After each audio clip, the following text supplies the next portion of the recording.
Hello,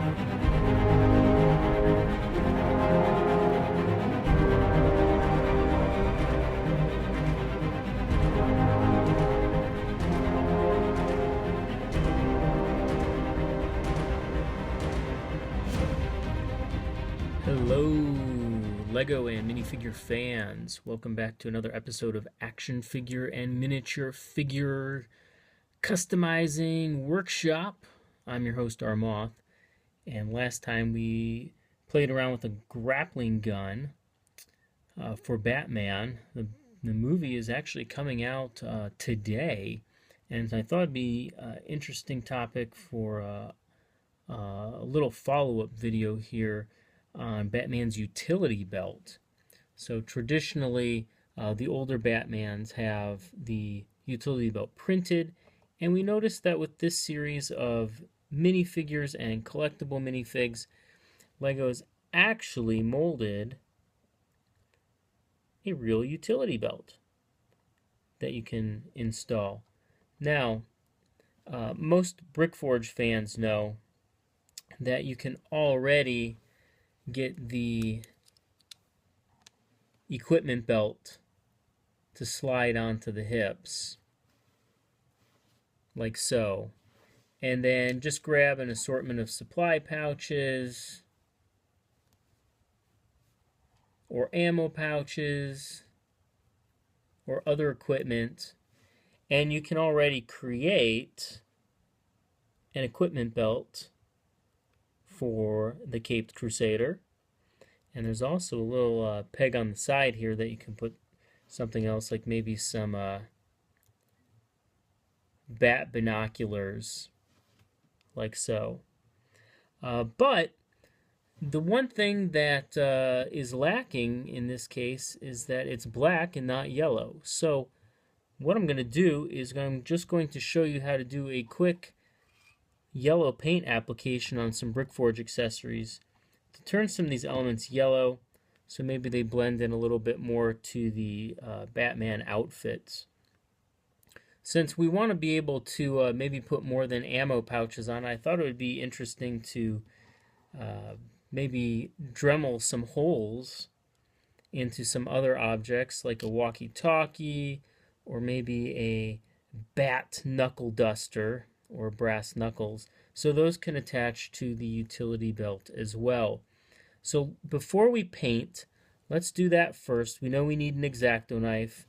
If you've been watching these videos, you kind of know how this works. Here's an energy meter. This should look familiar. Our last video, I also had to drill a hole through an energy meter. So we start with our pilot hole, and that just involves getting your X-Acto knife in a central spot and spinning a little bit. You'll start noticing some plastic coming up, and that is fine. And when you have a pretty good pilot hole, just scrape off all the excess, and we'll leave that for the Proxxon rotary tool. And I gotta tell you, creating these pilot holes and drilling or using a rotary tool is very difficult on these round curved surfaces that serve as a grip point for the minifig. So, it takes a little while to get the right spot and not accidentally slip and nick your finger. But, it's practice, and if you're a hardcore customizer, you probably are already dedicated to the point where you have a few gashes on your fingers and you've recovered, but it doesn't keep you down and you keep going. So there I've created some pilot holes for a few of the other objects, and then we get our rotary drill bit, and these are 1.5 millimeter. That is the connection point on the back of the BrickForge rigged pieces. So that fits pretty good. So I think if you get your 1.5 drill bit and just drill a really small hole into these pieces. You should be okay. So let's do that real quick, and I'll meet you back here momentarily. Alright, so we have drilled a 1.5 hole in a few BrickForge accessories, and you can see now that they have been attached to the pegs on the equipment belt. So they look pretty neat. Now you're asking, well, why did you use white?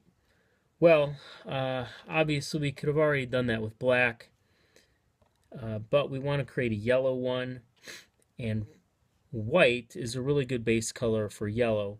Silver is your next choice, because I believe that's going to allow the yellow to come through a little bit.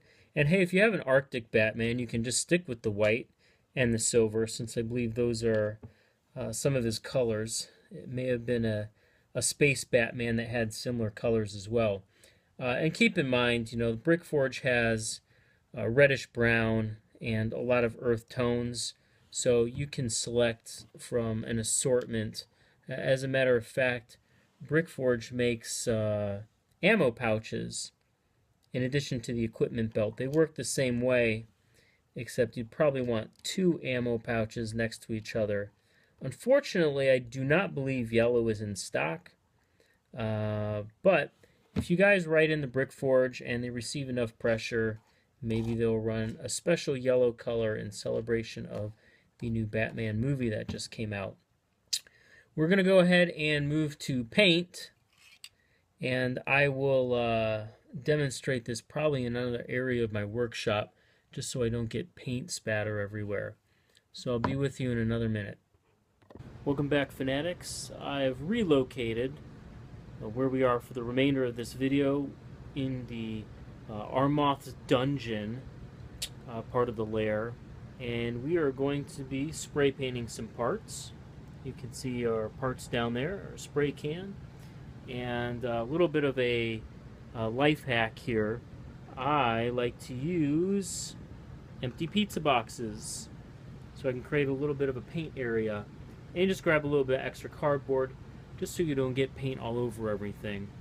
So without further ado, let's go ahead and put a first coat of paint on these parts. You always want to ensure that you shake your can, and in this case we are using Sun Yellow, and that's a pretty good likeness for Lego Yellow, by the way. And we just kind of test it. It's spraying pretty good, and we're just gonna dust it with a very light coat. And you can see how the parts like to be shifted around with the force of the paint coming out of the can. But we start with very light coats. Do not overcoat this. Paint nowadays has an agent in it where it can help bond to the plastic, and you know, if you do light enough coats and give it time in between applications, it can actually bond to the plastic and create a very thin coat so that your minifig can still hold the item without scraping the paint off. So I'm going to run through this process a few more times, and we'll come back and see the final product when it's finished. Alright, so we put about 7 coats or 7 passes with the spray paint on some of these elements here, and they are dry, and all that's left to do is just start assembling some of the pieces together. And they go together pretty well. They fit pretty snug. I'm pretty happy with the turnout on these, and all that's left is to put them on your favorite minifig. Once again, a BrickForge already has several colors of these, but I was trying to make him yellow because I wanted to dress up one of my Batman minifigs. And let's see how he looks.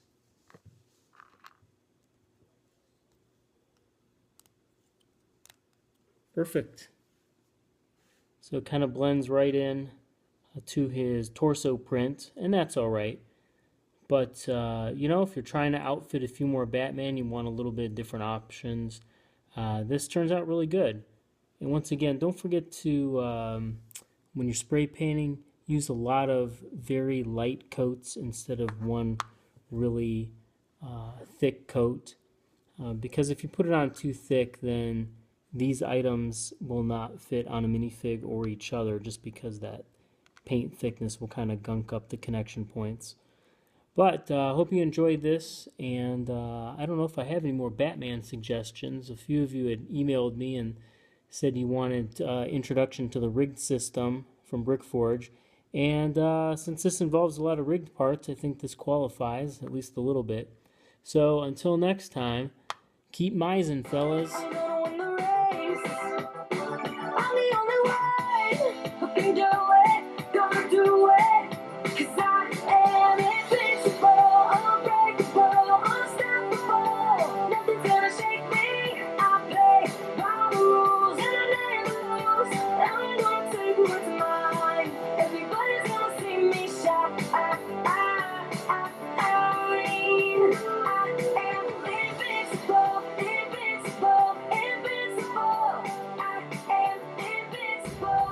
And this is the third coat. Remember, light dusting. Oh crap! I had the nozzle backwards. Yeah, take two. I